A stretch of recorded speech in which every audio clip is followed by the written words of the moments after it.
Hello everybody, I'm Don Counts. Welcome into Fayetteville Public Utilities Channel 6, and today we're going to be talking some radio. We've got a good friend of mine, Bill Malone from the Bill Malone Rolling Home Show, and Bill, you are part of tradition in Fayetteville, Lincoln County, been around a long time, but I appreciate you coming in and seeing me. Thank you very much, Don. Appreciate it. Tell us a little bit about Bill Malone. Where are you from? WIXC. WIXC. Now tell everybody, most people don't know where WIXC is. Well, actually, I was born up in, is it Mickey Lawson Memorial Hospital now? Is that what it is up here? Wow, up here, yeah. But, moved to WIXC and I was about 6 months old. Wow. And WIXC is in Alabama. Right. Just on the south of the Alabama line. Right out Charity Lane. All right. Home of the WIXC Music Barn now. Well, tell us about, you was brought up in that area. Tell us about where you went to school and what got you into radio? Went to school at New Sharon and Hazel Green, and then in my senior year to Castle Heights Military Academy in Lebanon. Oh, wow. And got into radio after I realized that gin and cotton, running a country general store, what else? Farming. Radio was easier. So we went the radio route. And as a guy who lived there in Lake Skillet, was raised up with Jerome Huey. He went to work in radio in Huntsville about 4 or 5 years before I got into it. Mm-hmm. And I kept noticing Jerome always had on nice clean clothes and, you know, never dirty and no hair out of place and all that. Right. And I said, hey, I think this is the way to go.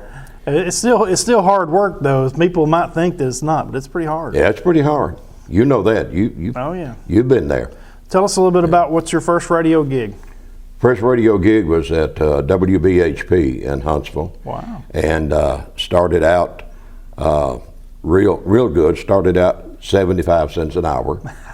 And I'm serious, worked about, I think I was working 60 hours a week back in those days. Wow. But 75 an hour is pretty doggone good. You could go over to Mullins and get about 4 slaw dogs and a big drink for 75 cents, you know, so it was pretty good. What was radio like back in those days? It was radio. Real radio? Real radio. No carts, no CDs.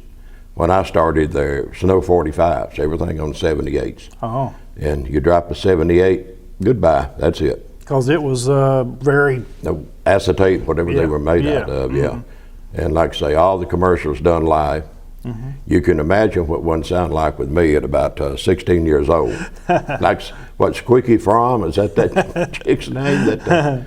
But anyway, that's where it all began. BHP still, I guess, in Huntsville, right? Yeah, still there? Still there. Yeah, they were a big radio station back in the day. Big then. At one time with 1,000 watts, they were the #1 country station cumulatively, is that a word, in the nation, in Huntsville. And I think they're on the same radio dial as EKR, or not, real close? 1230 and EKR is on 1240. Okay. And Benson, Grady Reeves was there. Well, he was already there when I started. Mm-hmm. And bless his heart, he's gone now, but you know, Robert, he's still going. And, he's still on Channel 19 in the mornings. That's Grady's son. Yeah, he comes in at 5:30 and does news till 6, and then the Pothole King comes in, Steve Johnson. Steve Johnson, that's right. Yeah, we go, well, we don't need to talk about those things. Don't get me started on that. I understand. But Robert does 5:30 till 6, and then Steve and his sidekick, they come in. But Grady was, I can't say was an asset because later on I finally got him to admit it. Every morning he would go into Mr. Pollard's office. Mr. Pollard owned the station. Grady'd go in. You got to fire that boy from Lake Skillet. He's terrible. He's the worst I've ever heard. So at first it sort of, you know, unnerved me, but then I got to thinking, I'm working for 75 cents an hour. Anybody that knew Mr. Pollard, he wasn't going to fire me, man. I'm working. Jerome, we were talking about Jerome. He worked there a year before he got paid. Wow. And Jerome went in, Mr. Pollard, he was just a unique individual. Had the first station in Huntsville. Jerome went in, he said, you know, Mr. Pollard, don't you think that after a year that I should get paid? And he stuttered. And everybody, you know, mocked him, but he didn't care. And he said, looked up and he said, get paid. Jerome said, yes, sir. Jerome just scared to death. He just down there. He said, Aren't you having any fun? Jerome said, well, yeah, I'm having fun. But he said, well, why would you want to get paid when you're having so much fun? I mean, that's the type of guy he was. He was great. He started a lot of people. Jay Hargrove was instrumental in getting me started, taught me which knob to turn and what to do and what not to do. And it was just wild back then. Good radio back then.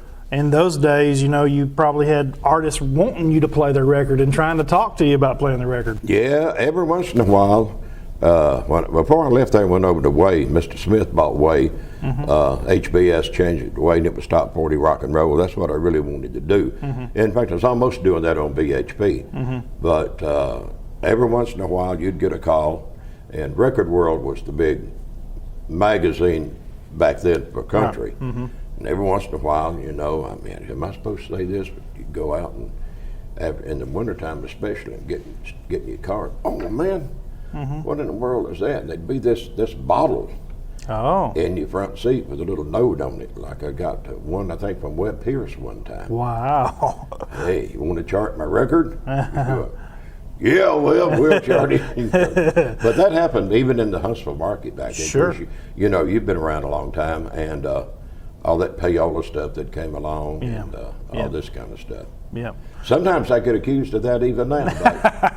you know who? I know you play a lot of 50s and 60s music, and that's what you were. That's the decade which you were really big in. So you go from BHP over to Way. Now you're playing top 40, which would be the 50s, 60s music that we know of today. Then I go back to BHP. Oh, you go back over. Yeah, I mean, I've been fired from everyone in Huntsville except We Up. I never worked at We Up. And WFUN was stuck in there somewhere around 57. Then I came up here and worked for Mr. Clark at EKR for a while. When Teddy, bless his heart and rest his soul, went to Channel 8, which was SIX TV in Nashville. Right. He, best I remember, Mr. Clark hired 4 of us to take Teddy's place. Now, I'm serious. Now, you think Teddy wasn't strong. Oh, yeah. And after a while, he finally realized that I don't believe I need 4 people. So he called me in. I said, I think I know what you're going to say, Mr. Clark. So I'm gone. And then from there I went back to Way. I mean, it was just round. Oh, yeah. That's just part of the business. Yeah, having fun. Yeah, yeah. Trying to mess up as many stations as I could. Well, tell us about, let's move right on into WIXC, which is behind Blimpie today, where we know Blimpie's. That's where it was. Tell me the history behind WIXC. Well, Buddy Huey and I filed for WIXC, and got it put on the air December 10th, 1970, and testing, and then commercially, I guess about the 15th we got on with the signal right and everything, ready to go, and then we hit it like gangbusters. Now this was huge. This is a 50,000 watt AM radio station, correct? Started as 1,000. Oh, it did? Yeah, then went to 5, then went to 50 ERP. Wow. I was 1,000 when we started. Wow, how did you increase that? How did you apply? Because it has something to do with population, FCC regulations, and all that. Yeah, well, I had a good consulting engineer, Gene Sish, down in, at that time he was in Fulton, Mississippi, and he did all the engineering for me, and I had a couple of good law firms that pushed it through. Sure. For Buddy and I up in Frederick, Maryland, and one in D.C. that took care of that. Wow. If you've got a couple of good law firms and a good engineer, why, you can back then you could get it through. WIXC was a very strong part of Fayetteville, Lincoln County, but yet it was huge. It grew huge quick. Let's talk about the infant stages. You had a little building back in the bottom of in a little hole back there.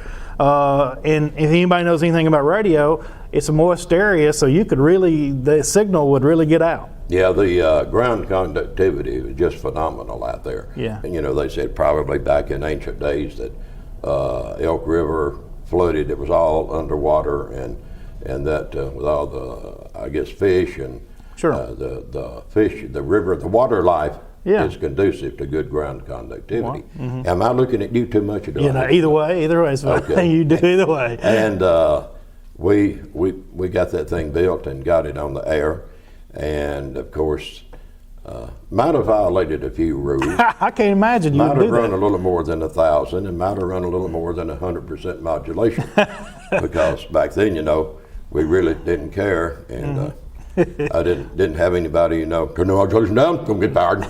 Didn't have all that going on. Yeah, that's right. No offense, Joe. Anyway, we had her wound out. Oh, yeah. Pedal to the metal. Had some good people. Doug Roach started with us in the early days, and we just had a crew of good professional radio people all the way down. Didn't hire anybody but professionals. I mean, that was it. If you hadn't been there and done that, you couldn't work at WIXC. And of course, before we came on, we brought them all in. Buddy was more or less in the administrative part of it, and I was in the programming end. We had it all worked out who would do what, and so I brought them in, brought the entire crew in, and we went through programming just like we were on the air for about 2 weeks before we ever hit the air. Oh, really? Everybody knew what to say, what to play, and the whole thing. It wasn't just, hey, it's on now, let's play something. You didn't have that junk going on. Oh, yeah. Well, my recollection as a kid, I mean, it was a great radio station. And back in those days, I guess you were playing records, right? Oh, yeah. We played. Thank you for the compliment. I appreciate that. Yeah, we played records. And of course, by then we had the commercials on CART.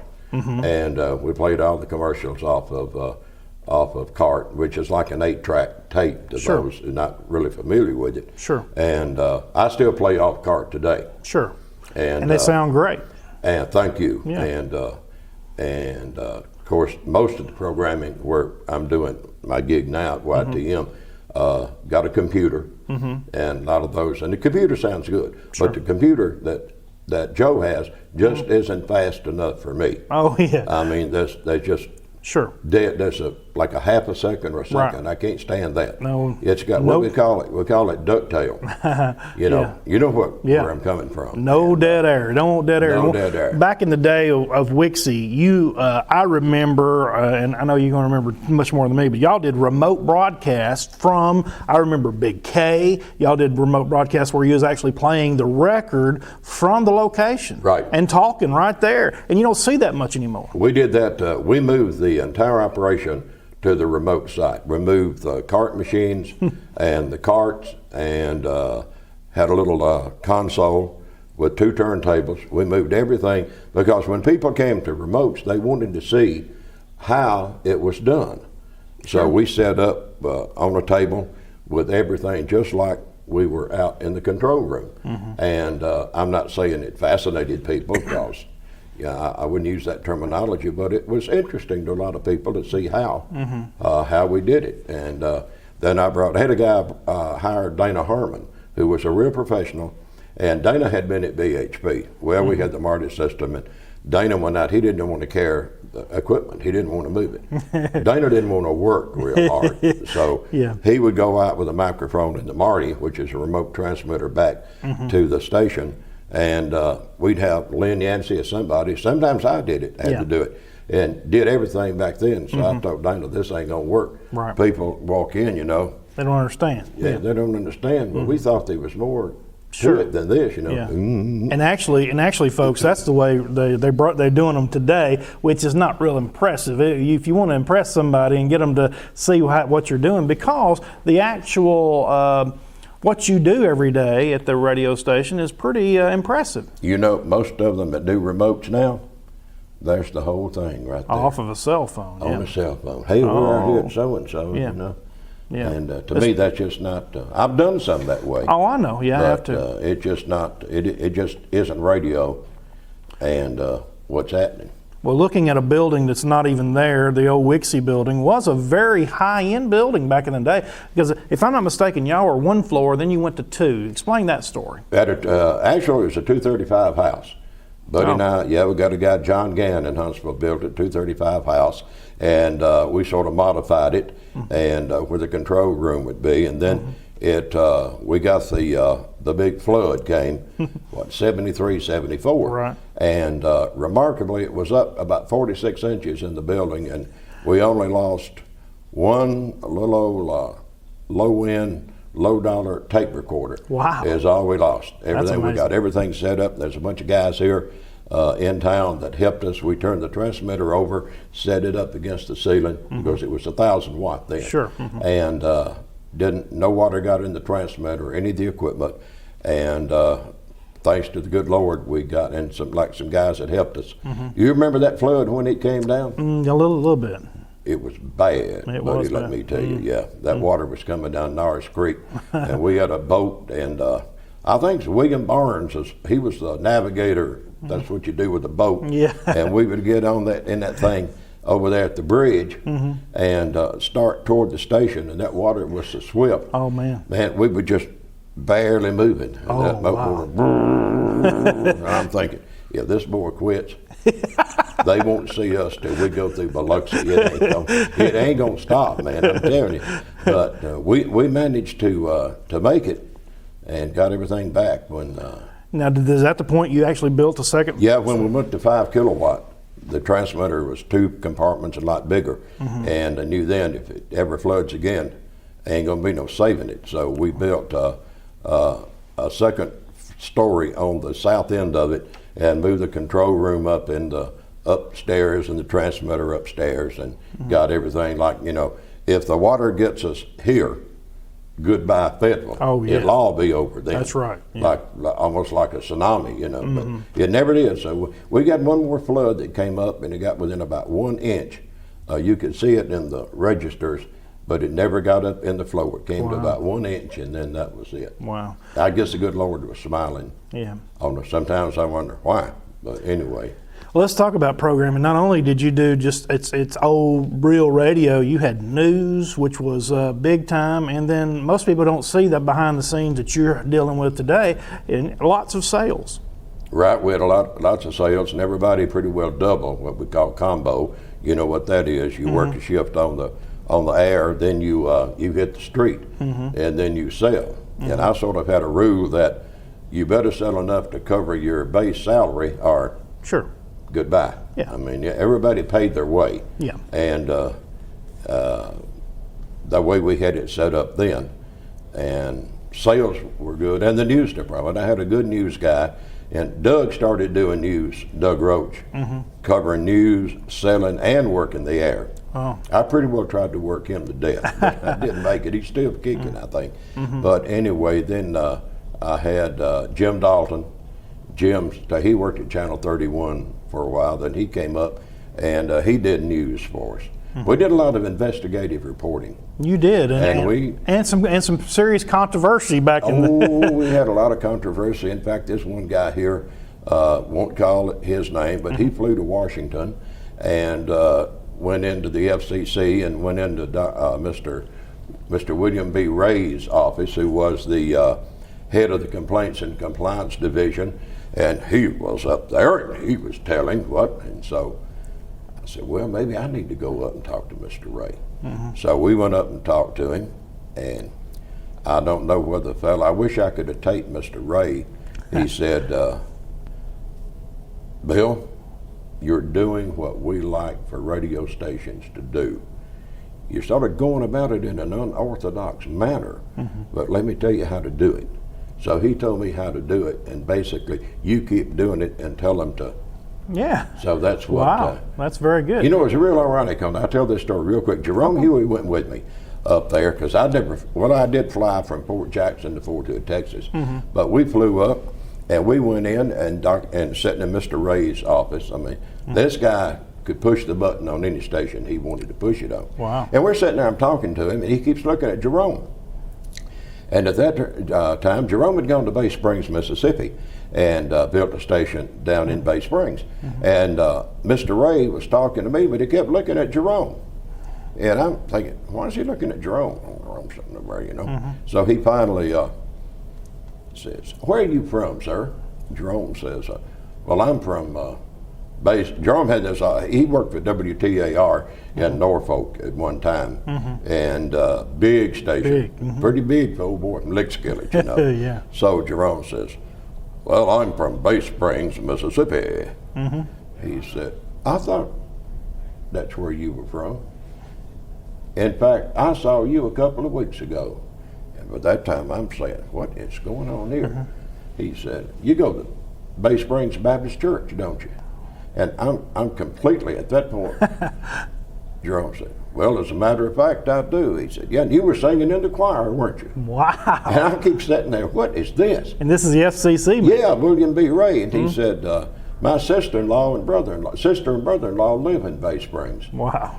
And by that time, I'm saying, I think I pretty well got it made. Got it now. Got it made now. And he said, in fact, I listened to your station. You got, for a town that size, Bay Springs, about 2,000 people. He said, for a town that size, you got a fantastic radio station. Wow. So That's that ended. I don't think anybody from here, I don't think any of the fathers flew back to Washington again. Wow. Trying to put the, am I bragging a little bit? No, that's very good. That's what I wanted to hear. One of the other things is your news department was, if there was a wreck or an accident, you actually reported, I don't know, from the scene, or you actually did a lot of, for back in those days, that was amazing. We were there. If we heard a siren, we were after. Ambulance chasing. But yeah. Yeah. But we didn't make a lot of money like these. Well, I won't say that either. Yeah, I know what you're saying. You know where I'm coming from. I know where you're going. But anyway, yeah, we were there. A lot of times we were there. If we heard the call, we would be there if it's an accident before. Sure. Even that, we'd beat the ambulance there. Sure. On a few occasions. Sure. And that's what people wanted. Day or night, didn't matter. We were a daytimer, but if it happened at 2 in the morning, we were there. Either I was there, Doug was there. We did the report, and when we hit the air the next morning on the first newscast, we had it on. You know, it got to where people said, well, I heard a siren a while ago, but turn on WIXC. That's right. We'll know what's happening. But Real quick. That's what we did. Yeah. Of course, gas wasn't 3.5 a gallon then. That's true. You know, used to run. I remember one time we were going to an accident out on 64, and one of the troopers was en route out there also, and he passed us because we had communication with all of them. He said, well, won't that thing run? Let's go. And so, of course, we didn't run up with the troopers. That would have been bad. We had no right to exceed the speed limit any more than anybody else. Right. But had a lot of fun back in those days. Oh yeah, that was some good times. And I remember as a kid, you know, if like you say, if you hear something going on, you'd hear the details on WIXC AM 12. What was 1140? 1140, right? And that radio station still exists, but it's a different name. And, yeah, it's a gospel, BXR now. When you hear it, it's news. When you read it, it's history. That's right. And that's a good point. Now we born him. No. You had Lynn Yancey. Let's talk about him. Oh, Lynn, yeah. The gospel music dean or whatever title I gave him. Was he that way back in those days? Oh, yeah. He was in, I got to tell you a funny story about Lynn. Okay. Lynn worked. Lynn worked 7 days a week. Didn't require it. He just worked the way the schedules he wanted to work. So I told Lynn, you need to take a vacation. You're burnt out. You're mumbling, and like we all did. And, sure. And okay, I said, I'll work Sunday morning. Well, I came in Sunday morning and signed on, and wasn't feeling too good. We won't go any further with that. But about 6:30, I look out. We were up on the upper level then. I look out, and here comes Lynn down the driveway off the bypass. And I'm thinking, what's he doing here?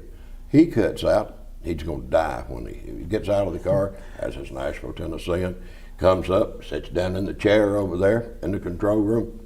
Morning, boss. Yeah. I didn't want to talk to anybody. Yeah. So he starts reading his paper.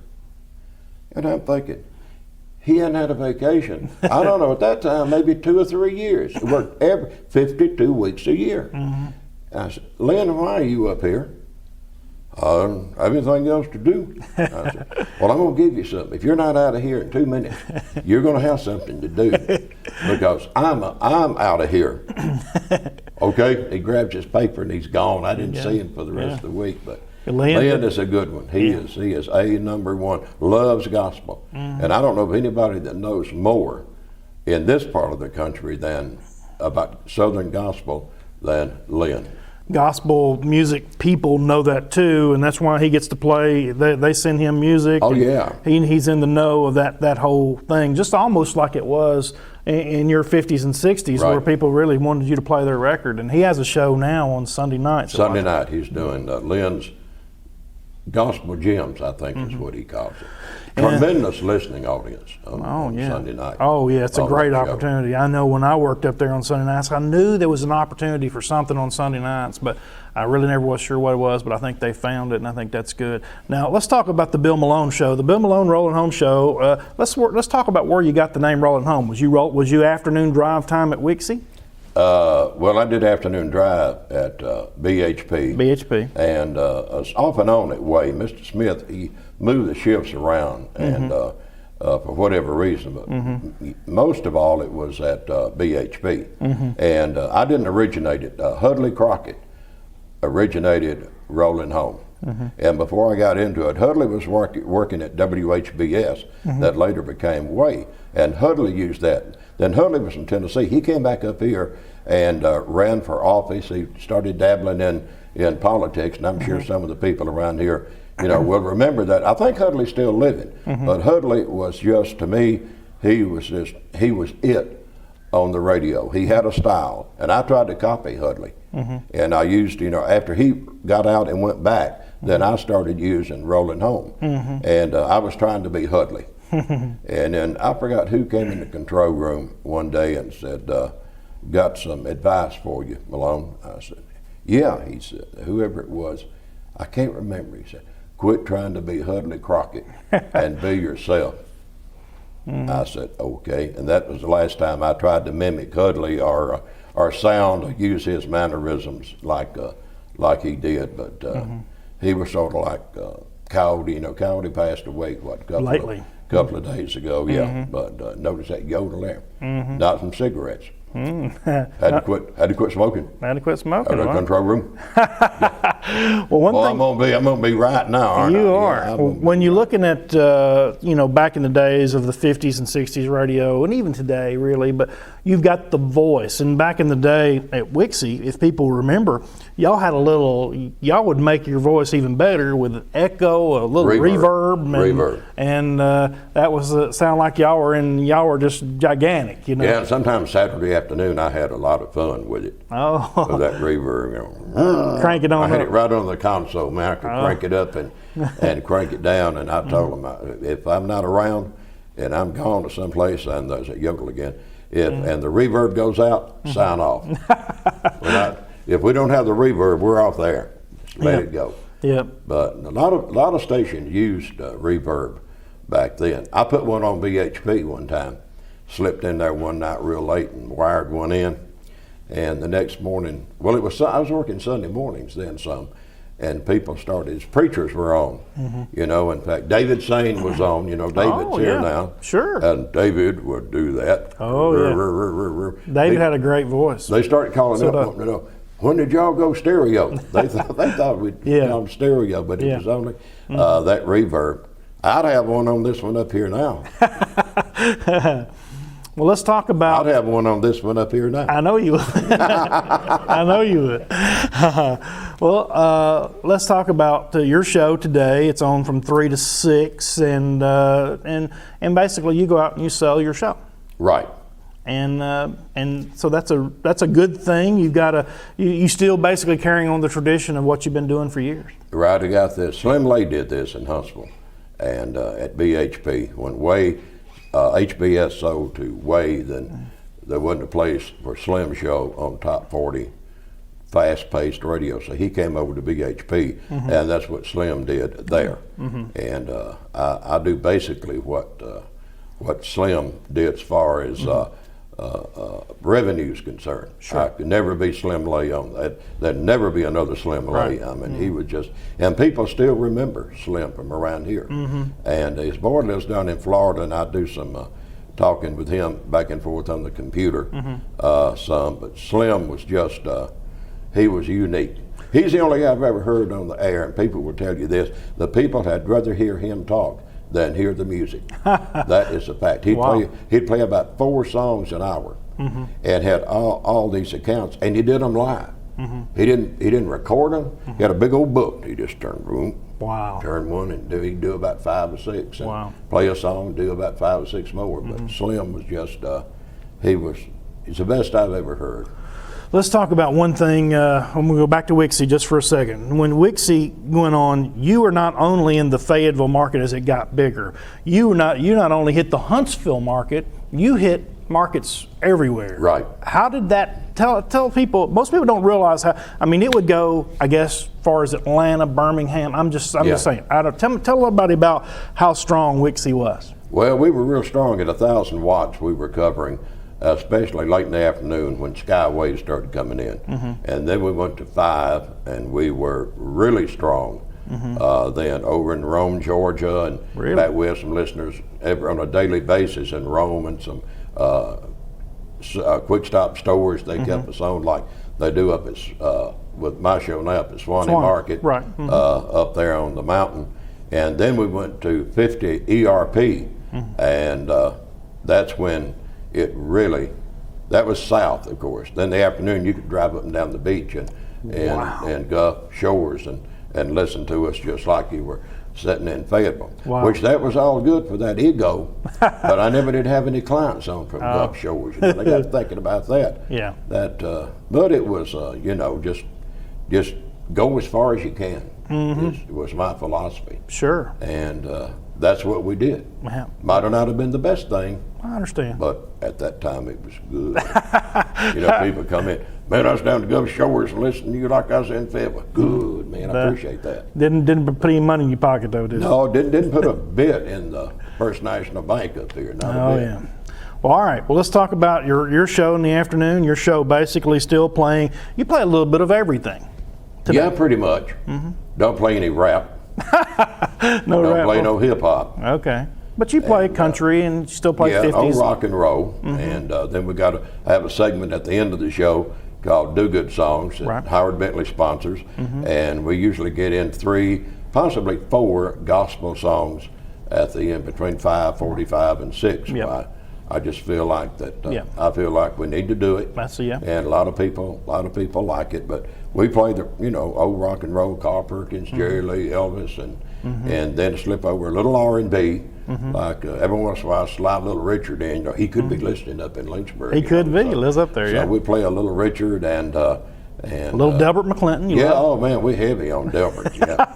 Bobby Smart's wife sent me a message on Facebook the other day. Said every Monday is Delbert Day on WIXC. I sent her one back.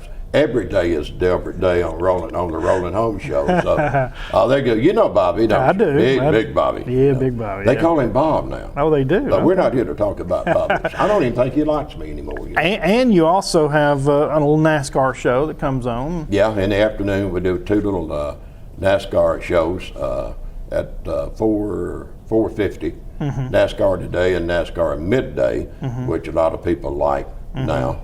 And the good friends B&B Auto Parts down at Newmarket. We're gonna miss some of these clients out. I know. I know. But I love all my clients. Y'all hear that? I didn't mean to get in on that, but you have you do weather and the temperature. We have the Weather Lab. Have you seen it? I missed the Weather Lab. Yeah, next time you're up there, I'll take you on a tour of the Weather Lab. Good. I'm heading up that way. Let's go. We'll go through the Weather Lab. Yeah, buddy. All right. Well, everybody catch Bill Malone's show in the afternoons from 3 o'clock until 5, Monday through Friday on WYTM 105.5. I almost forgot to call letters, didn't you? I did. It's been a while. You asked me yesterday, Bill, we had a power outage one day and I had to call Bill to we try to give updates, Fayetteville Public Utilities, of how many people are out and what to do if the power is out.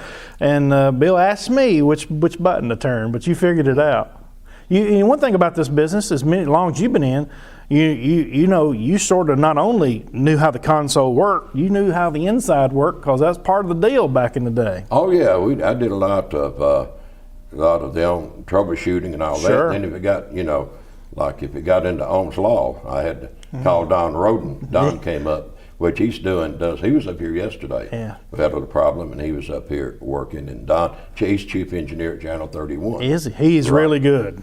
He is very good. And a nice fella. Oh yeah, you can't, let's brag on him, then we need something done for you. I need something too. You need something done, he'll do it for you. But the one thing about him, I mean, he really is good, and you have met a lot of good, interesting people in this business throughout the years. Yeah, I have. We can talk about some and you can't talk about some. Well, Bill Malone, thank you very much for coming. Is it over? No, it's not, well, it don't have to be. It's never over.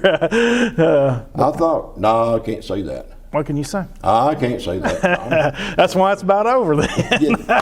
Bill Malone, thank you very Buddy, much. thank It's a you. I pleasure. enjoyed it. A radio legend here, no doubt, and we appreciate what you do. No. Oh, yeah, you are. You got plenty more years. This guy knows what's doing this speaking now. You know, Greg Screws. Greg Screws speaking. He's billed as a television news icon. Wow, icon. Or something now. Wow. Maybe I'm next. Maybe everybody's next. Everybody's next. Greg's okay. I guess. Yeah. Well, you know, in this business, we know everybody sort of, or know of them, and Don't have to like them. don't have to. Yeah, That's yeah. right. You know Comes them. with big egos, like we have. Now you know. You know better. When you gonna come back up and start doing a little part-time gig? I need to. I miss the buttons. I love the switching the buttons. I love it. Yeah, pushing those slides. I love that. I love it all. Bill Malone, rolling home Monday through Friday, YTM. Appreciate you coming by. Good luck, and you're going to be around a lot longer, and we appreciate what you do. I'm the last man standing. You're the last man. That's right. Really, honestly, except Luther over at what did I say? WDEF in Chattanooga.